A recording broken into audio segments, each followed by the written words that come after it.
Feature Friday. The freshest. So Well, it's super highly regarded. yeah, so it's like I don't want it to be like I liked it because everyone obviously wanted us to like it. That's right. But this shit was top notch, dude. It was elite. Like, elite. It made you. It's like it's definitely good enough to make a grown man cry. Like I don't cry at shit, and it didn't make me cry, but tears, like a tear. One single tear. Just a singular tear came down my cheekbone, and I cleaned it. Cleaned it like that. I cleaned it like that. It was when he was given the fucking pen. When he was given the pen, It's and when you he could was see the distraught in that man's eyes. It's like you're not right all the time, for fuck's sake, you know. But this one time, he told me that I was given this by to give it to an extraordinary student. You're it. And then he hangs Go, it in his Rancho. fucking shirt. Oh my god. He didn't even hand it to him. He hanged it. Yeah. He hooked it in his shirt. Pia, oh, what a wonderful woman. What a wonderful character. Let's go from the beginning, yeah? Let's shall. go cut, because Bali has a gig as well, so she's gotta go not too soon. Let's shall. I just have to be honest.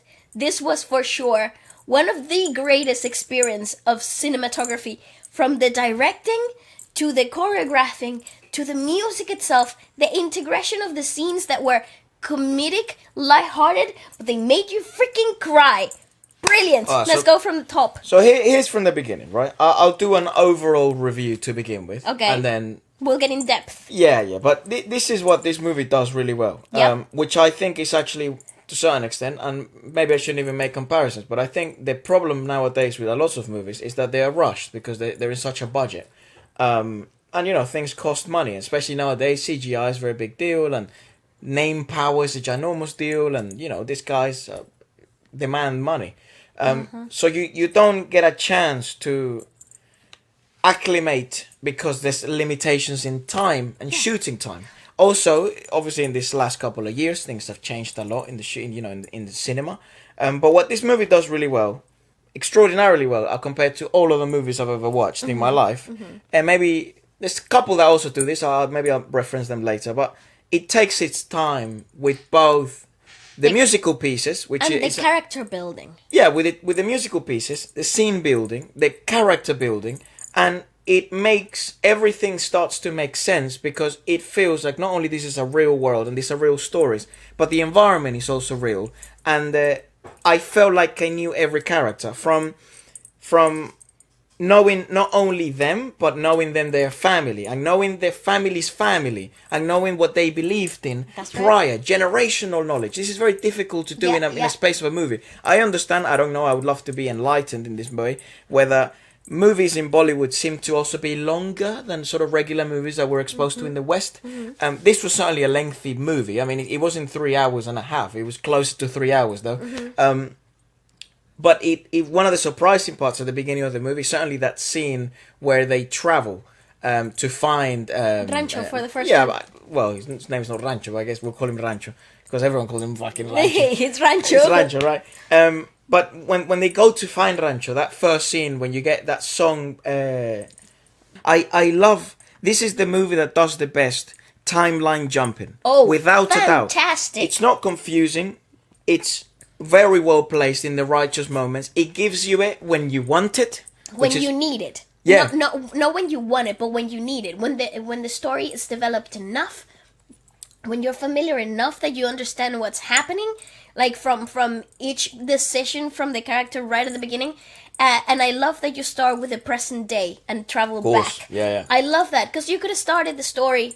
Most directors would have started that story in the past. In the past, because it's so solid. The past. Plus, is chronologically easier to understand. Yeah, more right? continuous. It's continuous. But then, and I love that the third character that you're exposed to in right at the beginning is the silencer. What's his name? Chatur. I love that he is the third person because right off the bat you think he was part of the gang. You think he's the protagonist. That's right. You think this is it. Yeah. This is the three characters that you're being introduced into. And then he takes him to the fucking rooftop, and he's like, "Oh, this guy's just a prick." Yeah, and you're like, "This guy's just the biggest prick I've ever seen in my life."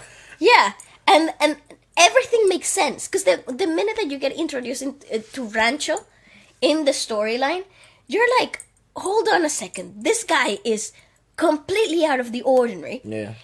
Has this like astute vibe to it. He's really clever. He really understands social dynamic really quick. He reads the room before anyone else, and gets out of trouble in the most intelligent of manners. And then so great. And then you understand that it's not. I mean, it's not like to run the fucking story. I'm sure there's better reviews out there. This is just kind of like coming from growing up watching movies from South America, growing up watching telenovelas, right, and watching lots of South American pieces and pinnacle stuff like El Chavo el Ocho, Chapulín, completely different type of cinematography. And they had movies actually, both of them. Then telenovelas, which is more like series, and then growing up, obviously watching Hollywood as your main type of source of entertainment. Yeah. But certainly the shock is the way they do, South American movies, and people now have noticed it through series like El Chapo, which is really popular, and I think even Sin Tetas No Hay Paraíso, which all of a sudden became really popular out of nowhere. Again, yeah. People like to watch telenovelas, even if they're from Europe or even if they're from the US.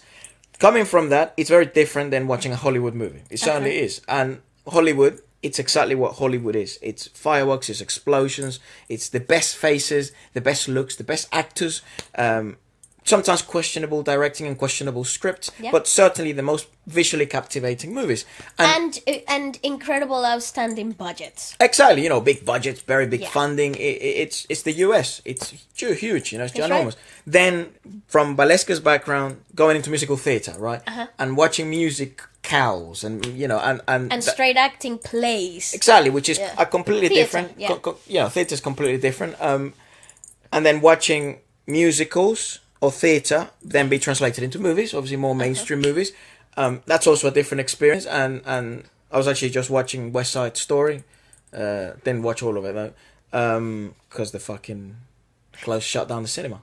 Fuck. Alarms made him get out of there. And very different experience. I wasn't the biggest fan, to be fair. That's interesting though, because that's Steven Spielberg.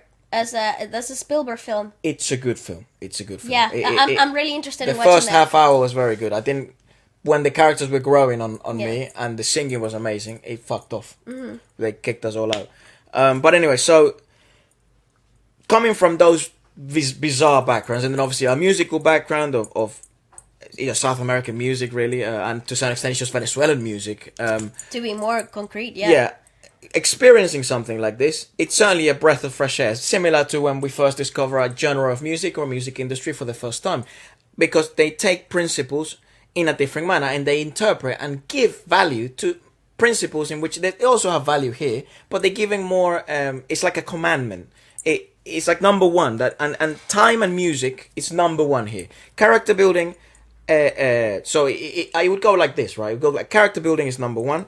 Music is number two, and then number three is backgrounds and scenery. Mm-hmm. It's ginormous. It's such a great part of the story building itself, and I love that the visual directing is so interlinked, so intertwined to the story and the inner turmoil of each character. Yeah. Obviously, you're hearing it being narrated from Farhan's point of view. He's the narrator of the whole thing, right? What a great actor. He's okay. We'll talk about the acting in a second, but you're hearing the story from his perspective in the present day, right? So you're seeing the whole development of the story from one person's perspective, but as you're seeing the story develop, everything becomes really personalized to the character that you're watching in the moment. So whenever Raju was going through his inner turmoil, you saw things from his perspective.